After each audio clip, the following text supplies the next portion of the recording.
پیارے بھائیوں، یہ بات تو ہمارے سامنے کھل کر آئی ہے کہ مشرکین مکہ جن ہستیوں کو اللہ رب العزت کی عبادات میں شریک کرتے تھے، اس کے پیچھے ان کا کیا مقصد تھا، کیا مفاد تھا؟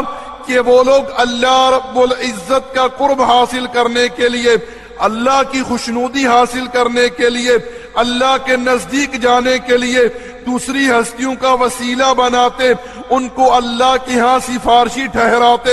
آسان لفظوں میں یوں سمجھ لیجئے کہ وہ لوگ اللہ رب العزت کے نزدیک جانے کے لیے دوسری ہستیوں کی سیڑھی لگاتے۔ لیکن سوال یہاں یہ پیدا ہوتا ہے کہ وہ لوگ اللہ رب العزت کی خوشنودی حاصل کرنے کے لیے، اللہ کا قرب حاصل کرنے کے لیے، اللہ کے نزدیک جانے کے لیے جن ہستیوں کا وسیلہ بناتے، جن کو وہ اللہ کے ہاں سفارشی ٹھہراتے، جن کی وہ سیڑھی لگاتی اللہ رب العزت کے نزدیک جانے کے لیے، آخر وہ کیا چیزیں تھیں؟ کیا وہ میز فقط پتھر کے بت تھے؟ جیسا کہ آج کل بہت سارے لوگوں کے ذہنوں میں ایک بات بیٹھی ہوئی ہے کہ وہ لوگ میز فقط پتھر کے بتوں کی عبادت کیا کرتے تھے۔ نہیں میرے بھائیوں، یہ بات حقیقت سے بہت دور ہے۔ میں انشاءاللہ آج یہ حقیقت کھول کر آپ لوگوں کے سامنے بیان کروں گا۔ اللہ رب العزت نے سورۃ الاعراف آیت نمبر 194 کے اندر ارشاد فرمایا، ان الذین تدعون من دون اللہ عباد امثالکم، ارشاد فرمایا کہ یہ لوگ اللہ کو چھوڑ کر جن کو بھی پکارتی ہیں وہ تمہاری طرح بندے ہی ہیں۔ اسی طرح اللہ رب العزت نے سورہ النحل آیت نمبر 20 اور 21 کے اندر ارشاد فرمایا، والذین یدعون من دون اللہ لا یخلقون شیئا وهم یخلقون، ارشاد فرمایا کہ یہ لوگ اللہ کو چھوڑ کر جن کو بھی پکارتی ہیں انہوں نے کچھ بھی پیدا نہیں کیا بلکہ وہ بیچارے خود پیدا کیے گئے ہیں۔ اموات، وہ مردہ ہیں، غیر احیاء، زندہ نہیں ہیں۔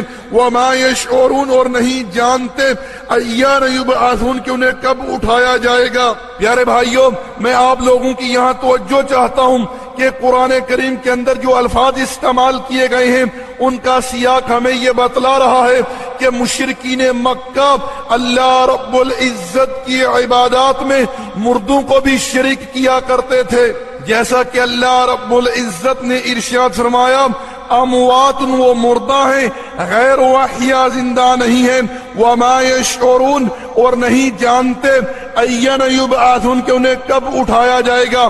یعنی اشارہ ان کی قبروں کی طرف ہے کہ ایک دن ان کی قبروں سے انہیں اٹھایا جائے گا، لیکن اس بات کا انہیں شعور ہی نہیں ہے۔ میرے بھائیوں، اس آیت کریمہ کو اپنے ذہنوں میں رکھیے گا، انشاءاللہ آگے کام آئے گی۔ اسی طرح میرے بھائیوں، اللہ رب العزت نے سورۃ نوح آیت نمبر 23 کے اندر 5 کا تذکرہ کیا ہے۔ ارشاد فرمایا، وَقَالُوا لَا تَذَرُنَّ آلِهَتَكُمْ وَلَا تَذَرُنَّ وَدًّا وَلَا سُوَاعًا وَلَا يَغُوثَ وَيَعُوقَ وَنَسْرًا۔ میرے بھائیوں، صحیح بخاری کے اندر سورۃ نوح کی آیت کی تفسیر میں ابن عباس رضی اللہ تعالی عنہما کا قول مروی ہے۔ وہ کہتی ہیں یہ پانچوں کے پانچ قوم نوح کے صالحین بزرگ تھے۔ جب یہ مر گئے تو شیطان ان بزرگوں کے چاہنے والوں کے پاس آیا۔ شیطان نے ان بزرگوں کے چاہنے والوں کو اس بات کی پٹی پڑھائی کہ جہاں یہ بزرگ بیٹھتے تھے وہاں یاد دہانی کے طور پر ان بزرگوں کے بتوں کو بنا کر نصب کر دو۔ ان چاہنے والوں نے ان صالحین کے بتوں کو بنا کر وہاں نصب کر دیا۔ وہ نسل ان صالحین کے بتوں کی عبادت نہیں کرتی تھی، فقط یاد دہانی کے طور پر، محبت کے طور پر، عقیدت کے طور پر ان صالحین کے بتوں کے پاس بیٹھتے تھے۔ لیکن جو نسل بعد میں آئی انہوں نے ان صالحین کے بتوں کی عبادت شروع کر دی۔ اسی طرح اللہ رب العزت نے سورہ النجم آیت نمبر 19 اور 20 کے اندر 3 کا تذکرہ کیا ہے۔ ارشاد فرمایا، افرأیتم اللات والعزی ومناة الثالثة الاخرى۔ صحیح بخاری کے اندر سورہ نجم کی آیت کی تفسیر میں ابن عباس رضی اللہ تعالی عنہما کا قول مروی ہے۔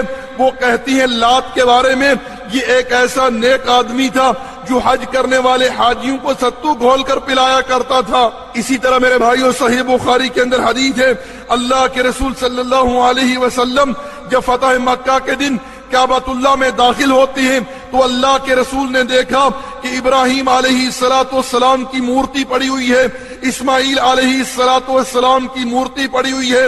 اللہ کے رسول نے جتنے بھی بت وہاں پڑے ہوئے تھے ان تمام بتوں کو توڑ دیا. پیارے بھائیوں، یہ بات تو ہمارے سامنے کھل کر آ چکی ہے کہ اقوام سابقہ نے جو بت بنائے تھے وہ میز فقط پتھر کے بت نہیں تھے بلکہ صالحین کے تصور میں ان لوگوں نے بت بنائے تھے. ہمارا فیس بک کا صفحہ اردو اسلامک میسیجز URDUISLAMICMESSAGES ہے. ہمارا واٹس ایپ کا نمبر 0097333190627 ہے.